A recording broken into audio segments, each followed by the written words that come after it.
السلام علیکم ناظرین، آج ایک نئی واقعے کے ساتھ آپ کا بھائی آپ کی خدمت میں حاضر ہے۔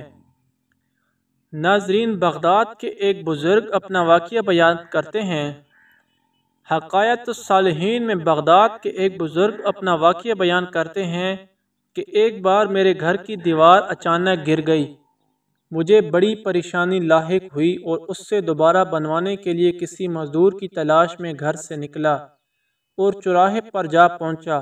وہاں مختلف مزدوروں کو دیکھا جو کام کے انتظار میں بیٹھے تھے۔ ان میں ایک نوجوان بھی تھا جو سب سے الگ تھلگ کھڑا تھا۔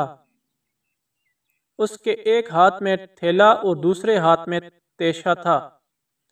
میں نے اس نوجوان سے پوچھا، کیا تم مزدوری کرو گے؟ نوجوان نے جواب دیا، ہاں۔ میں نے کہا، گارے کا کام کرنا ہوگا۔ نوجوان کہنے لگا، ٹھیک ہے، لیکن میری 3 شرطیں ہیں۔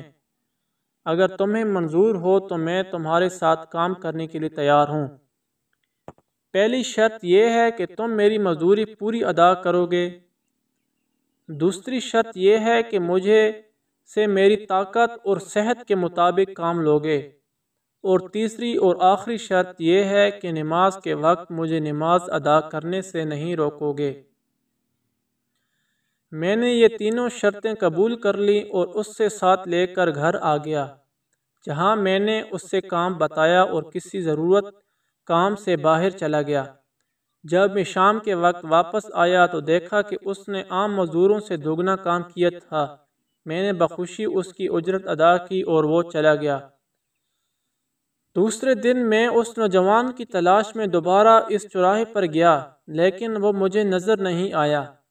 میں نے دوسرے مزدوروں سے اس کے بارے میں دریافت کیا تو انہوں نے بتایا کہ وہ ہفتے میں صرف 1 دن مزدوری کرتا ہے، باقی دن اللہ تعالیٰ کی عبادت میں گزارتا ہے۔ یہ سن کر میں سمجھ گیا کہ وہ عام مزدور نہیں بلکہ کوئی خاص آدمی ہے۔ میں نے ان سے اس کا پتہ معلوم کیا اور اس جگہ پر پہنچا تو دیکھا کہ وہ نوجوان زمین پر لیٹا ہوا تھا اور اس سے سخت بخار تھا۔ میں نے اس سے کہا، میرے بھائی، تو یہاں اجنبی ہے، تنہا ہے اور پھر بیمار بھی ہے۔ اگر پسند کرو تو میرے ساتھ میرے گھر چلو اور مجھے اپنی خدمت کا موقع دو۔ اس نے انکار کر دیا، لیکن میرے مسلسل اصرار پر مان گیا، لیکن ایک شرط رکھی کہ وہ مجھ سے کھانے کی کوئی شے نہیں لے گا۔ میں نے اس کی یہ شرط منظور کر لی اور اس سے اپنے گھر لے گیا۔ وہ 3 دن سے میرے گھر قیام پذیر رہا، لیکن اس نے نہ تو کسی چیز کا مطالبہ کیا اور نہ ہی کوئی چیز لے کر کھائی۔ چوتھے روز اس کے بخار میں شدت آ گئی تو اس نے مجھے اپنے پاس بلایا اور کہنے لگا، میرے بھائی، لگتا ہے کہ اب میرا آخری وقت قریب آ گیا ہے، لہذا جب میں مر جاؤں تو میری اس وصیت پر عمل کرنا کہ جب میری روح جسم سے نکل جائے تو میرے گلے میں رسی ڈالنا اور گھسیٹتے ہوئے باہر لے جانا اور اپنے گھر کے ارد گرد چکر لگوانا اور یہ صدا دینا کہ لوگو دیکھو لو، اپنے رب تعالیٰ کی نافرمانی کرنے والوں کا یہ حشر ہوتا ہے۔ شاید اس طرح میرا رب عز و جل مجھے معاف کر دے۔ جب تم مجھے غسل دے چکو تو مجھے انہی کپڑوں میں دفن کر دینا، پھر بغداد میں خلیفہ ہارون الرشید کے پاس لے جانا اور یہ قرآن مجید اور انگوٹھی انہیں دینا اور یہ میرا پیغام بھی دینا کہ اللہ عز و جل سے ڈرو، کہیں ایسا نہ ہو کہ غفلت اور نشے کی حالت میں موت آ جائے اور بعد میں پچھتانا پڑے، لیکن پھر اس سے کچھ حاصل نہ ہوگا۔ وہ نوجوان مجھے یہ وصیت کرنے کے بعد انتقال کر گیا۔ میں اس کی موت کے بعد کافی دیر تک آنسو بہاتا رہا اور غمزدہ رہا۔ پھر میں نے اس کی وصیت پوری کرنے کے لیے ایک رسی لی اور اس کے گردن میں ڈالنے کا قصد کیا تو کمرے کے ایک کونے سے ندا آئی، اس کے گلے میں رسی مت ڈالنا، کیا اللہ عز و جل کے اولیاء سے ایسا سلوک کیا جاتا ہے؟ یہ آواز سن کر میرے بدن پر کپ کپی طاری ہو گئی۔ یہ سننے کے بعد میں نے اس کے پاؤں کو بوسہ دیا اور اس کے کفن و دفن کا انتظام کرنے چلا گیا۔ اس کی تدفین سے فارغ ہونے کے بعد میں اس کا قرآن پاک اور انگوٹھی لے کر خلیفہ کے محل کی جانب روانہ ہو گیا۔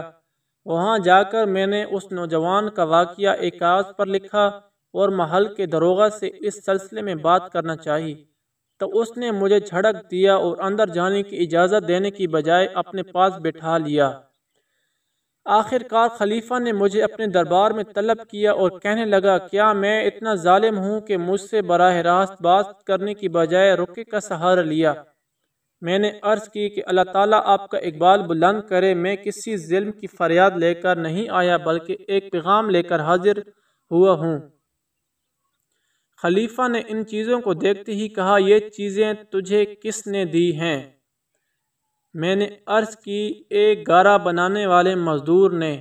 خلیفہ نے ان الفاظ کو 3 بار دہرایا، گارا بنانے والا، گارا بنانے والا، گارا بنانے والا، اور رو پڑا۔ کافی دیر رونے کے بعد مجھ سے پوچھا، وہ گارا بنانے والا اب کہاں ہے؟ میں نے جواب دیا، وہ مزدور فوت ہو چکا ہے۔ یہ سن کر خلیفہ بے ہوش ہو کر گر گیا اور عصر تک بے ہوش رہا۔ میں اس دوران حیران و پریشان وہیں موجود رہا۔ پھر جب خلیفہ کو کچھ افاقہ ہوا تو مجھ سے دریافت کیا، اس کی وفات کے وقت تم اس کے پاس تھے؟ میں نے اس بات میں سر ہلا دیا۔ تو کہنے لگا، اس نے تجھے کوئی وصیت بھی کی؟ میں نے اس نوجوان کی وصیت بتائی اور وہ پیغام بھی دیا جو اس نوجوان نے خلیفہ کے لیے چھوڑا تھا۔ جب خلیفہ نے ساری باتیں سنی تو مزید غمگین ہو گیا اور اپنے سر سے عمامہ اتار دیا، اپنے کپڑے چاک کر کے ڈالے اور کہنے لگا، اے مجھے نصیحت کرنے والے، اے میرے زاہد و پراسا، اے میرے شفیق۔ اس طرح کے بہت سے القابات خلیفہ نے اس مرنے والے نوجوان کو دیے اور مسلسل آنسو میں بھی بہاتا رہا۔ یہ سارا معاملہ دیکھ کر میری حیرانی اور پریشانی میں مزید اضافہ ہو گیا کہ خلیفہ ایک عام سے مزدور کے لیے اس قدر غم زدہ کیوں ہے۔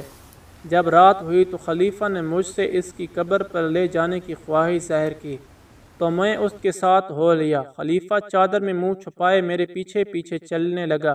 جب ہم قبرستان میں پہنچے تو میں نے ایک قبر کی طرف اشارہ کر کے کہا، علی جا، یہ اس نوجوان کی قبر ہے۔ خلیفہ اس کی قبر سے لپٹ کر رونے لگا۔ پھر کچھ دیر رونے کے بعد اس کی قبر کے سرہانے کھڑا ہو گیا اور مجھ سے کہنے لگا، یہ نوجوان میرا بیٹا تھا، میری آنکھوں کی ٹھنڈک اور میرے جگر کا ٹکڑا تھا۔ ایک دن یہ رقص و سرور کے محفل میں گم تھا کہ مکتب میں کسی بچے نے یہ آیات کریمہ تلاوت کی۔ ترجمہ: کیا ایمان والوں کو ابھی بھی وہ وقت یاد نہیں آیا کہ ان کے دل جھلک جائیں اللہ کی یاد کے لیے؟ جب اس نے یہ آیات سنی تو اللہ تعالیٰ کے خوف سے تھر تھر کانپنے لگا اور اس کی آنکھوں سے آنسوں کی چھڑی لگ گئی اور یہ پکار پکار کر کہنے لگا، کیوں نہیں، کیوں نہیں، اور یہ کہتے ہوئے محل کی دروازے سے باہر نکل گیا۔ اس دن سے ہمیں اس کے بارے میں کوئی خبر نہ ملی، یہاں تک کہ آج تم نے اس کی وفات کی خبر سنا دی۔ ناظرین، یہ ایک ایمان افروز واقعہ تھا جس کو سن کر آپ یقیناً بہت متاثر ہو گئے ہوں گے۔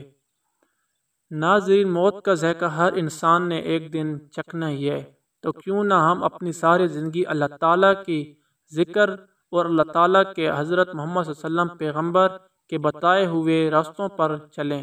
ناظرین، اگر یہ کہانی آپ کو پسند آئی ہو تو میرے چینل داستان اسلام کو سبسکرائب کر دیں اور ساتھ بیل آئیکن کو پریس کر دیں۔ شکریہ۔ السلام علیکم۔